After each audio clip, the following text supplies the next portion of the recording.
आकाश में तो झरझर गिरे अंगार, और संत न होते जगत में तो जल मरता संसार। उनसे कहा आपको पता नहीं है आपने कितनी बड़ी बात दी थी, अगर आपको ऐसा कोई संत नहीं मिला तो मैं आपको रास्ता बताता हूं। बोले कि आप यहां से थोड़ी दूर हैं, आप रामकृष्ण परमहंस की कुटिया में जाइए। आप लोगों ने रामकृष्ण परमहंस का नाम सुना है? कहाँ है वो? बेलूर मठ है ना, ये उसी का खोज है। आज कलकत्ता में उसकी निशानी बनी हुई है। अगर कोई नहीं घुमा हो तो जाकर देख लेना कि बेलूर मठ में स्वामी विवेकानंद उसी कुटिया में वहीं उनको ज्ञान प्राप्त हुआ था। वहीं पर उसे रामकृष्ण परमहंस जी समर्थ गुरु थे, और उन्होंने ही वो जैसे ही कहा कि अरे इतने जगह में खोज करके थक गया, अब क्या मुझे भगवान का पता मिलेगा। तो उस बालक ने कहा कि एक बार मेरी बात मान लीजिए, क्या पता मिल ही जाए। जब इतने भटके ही हो तो एक जगह और भटक जाओगे तो क्या दिक्कत है? कोई दिक्कत है? कोई दिक्कत नहीं है। कहे ठीक है। सोचा कि प्यास तो है ही, जब भाई प्यास लगी है तो पानी तो पीना ही है।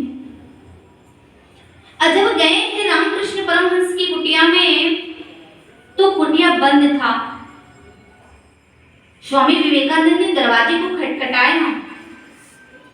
जब कुटिया को खटखटाते हैं दरवाजे को तो अंदर से आवाज आते हैं, कौन? स्वामी विवेकानंद कहते हैं कि यही तो मैं जानना चाहता हूं कि मैं कौन हूं। यही मैं जानना चाहता हूं मैं कौन हूं, मैं कहां से आया हूं, मेरा क्या काम है, और फिर जब इस संसार से जाएंगे तो कहां जाएंगे? कोई अता पता नहीं है। यही जानने के लिए मैं आपकी कुटिया में आया। जैसे ही देखा उनके वेशभूषा को नीचे से ऊपर तक निहारे स्वामी विवेकानंद, तो कहते ये इतने उनके बाल में जड़ा लगी थी जैसे कई दिनों से वो नहाए नहीं हैं।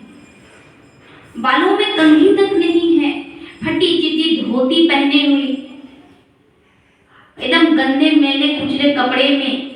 उसने सोचा कि जब अच्छे अच्छे तिलकधारी, जटाधारी, कंठीधारी भगवान का पता नहीं बताए तो ये क्या बताएंगे। थोड़ा सा उनके मन में आ गया। तो वहां पर हमारे भी संत कबीरदास जी ने कहा है कि वेश देखे मत भूलिए, और पूछ लीजिए ज्ञान, मोल करो तलवार की, पड़ी रहने दो म्यान, कबीरा पड़ी रहने दो म्यान। देखिए क्या कहें कि वेश देखने से किसी को ज्ञान पता नहीं चलता है। चलता है? वैसे तो कोई भी भाई कपड़ा पहन के आ जाएगा, तिलक लगा के आ जाएगा, चंदन, तो सभी लोग तो संत नहीं होते। होते हैं क्या? हैं? तो संत की पहचान किससे होती है? उसकी ज्ञान से होती है। इसलिए कहें कि वेश मत देखिए उनको।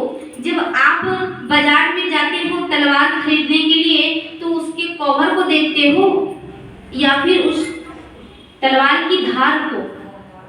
क्या देखते हो? उसकी धार देखते हो ना कि ये धार सही है या नहीं। म्यान से क्या मतलब है? तो वैसे ही संतों के क्या देखना चाहिए? ज्ञान से परख होती है।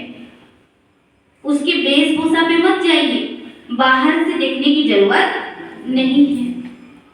लेकिन फिर भी स्वामी विवेकानंद सोच रहे हैं कि अगर ऐसी बात है, चलो कोई बात नहीं। उन्होंने देखा जब रामकृष्ण परमहंस जी, तो उनको देख करके कहते हैं कि देखने में तो तुम बड़े विद्वान लगते हो। अच्छे खासे फिलोसफी के छात्र थे वो, अच्छे खासे पढ़े लिखे, जिसके भाषण में लोग मुग्ध हो जाते थे, ऐसा भाषण देते थे स्वामी विवेकानंद। और जब रामकृष्ण परमहंस जी ने उसे देखा तो कहे, देखने में तो तुम बड़े विद्वान लगते हो, लेकिन तुम्हें प्रश्न करने का तरीका भी पता नहीं है, कि तुम्हें प्रश्न करने का तरीका भी पता नहीं है कि भगवान को देखा है। अरे देखा है क्या? तुम तो भूत में चले गए। मैं भगवान को देख रहा हूं, और इतना करीब से देख रहा हूं जितने तुम्हारे आंखों में लगा हुआ काजल। आप लोग आंख में काजल लगाते हैं, कितना नजदीक होता है आपके? बहुत दूर होता है क्या? लेकिन आप अपने ही आंख से अपने ही आंखों में लगा हुआ काजल को देख सकते हैं, देख लेते हैं। अगर देखते हैं तो क्या, देखना चाहते हैं तो क्या करना पड़ता है? लेना पड़ता है कि नहीं? बिना शीशा का आप अपना शकल देख सकते नहीं। तो सोचिए, जब आंख में लगा हुआ काजल बिना शीशा के, बिना दर्पण के आप नहीं देख सकते, तो हमारे हृदय में भी परमात्मा हमारे हृदय के इतने नजदीक है, इतने नजदीक है कि जब तक हमें ज्ञान रूपी शीशा नहीं मिलेगा तब तक हम उसको देख सकते नहीं। जब हम शकल नहीं देख सकते अपने आप, तो भगवान कैसे देख लेंगे? तो ज्ञान की जरूरत है कि नहीं?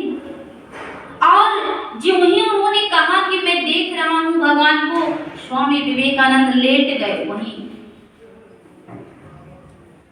कहे अब मेरी प्यास बुझ जाएगी। कहे हे प्रभु, अगर आप मुझसे कोई गलती हो गई तो मुझे क्षमा कीजिएगा।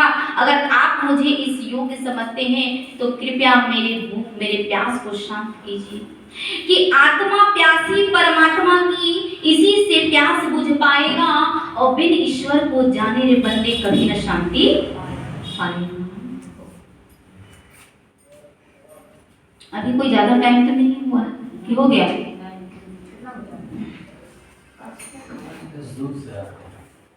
चलो जो जो जो जाएंगे जाने दीजिए। आप लोग का टाइम हो जाएगा तो बता दीजिएगा, चाहे कितना बजे खत्म करना है। अगर आप लोग को अच्छा नहीं लग रहा तो बंद कर दे।